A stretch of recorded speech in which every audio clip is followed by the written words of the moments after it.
มาเถอะพี่น้องนี่ก็ถึงโรงงานน้ำตาลแล้วมาถึงปุ๊บกันเลยนะครับ เราก็ต้องเตรียมหาปีอะไรให้แม่บ้านครับเผื่อเขาจะเรียกเราดึกๆตอนนี้ก็ประมาณกี่ทุ่ม2 ทุ่มกว่ากับ3 ทุ่มแล้วพี่น้องเอ้ยเอานี่ผูกเปเตรียมนั่นละซอยกันเอาผูกซ้ายผูกขวานั่นแหละมาก็วิ่งผ่านเฮ้ยแต่เดียวซะดอกเอาเราก็ผูกเปเรียบร้อยเอาเนี่ยเดี๋ยวรีพีสักแป๊บหนึ่งมาเรารีพีได้น้อยเดียวนั่นแหละมันต้องปลูก2 ชั้นกันยุง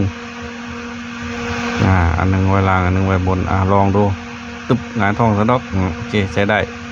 รู้เรื่องได้แล้วกราบสวัสดีพ่อแม่พี่น้องสำนีละเด้อโอเคง่วงนอนไปแล้วปลูกไว้ดอกว่าไปเรานอน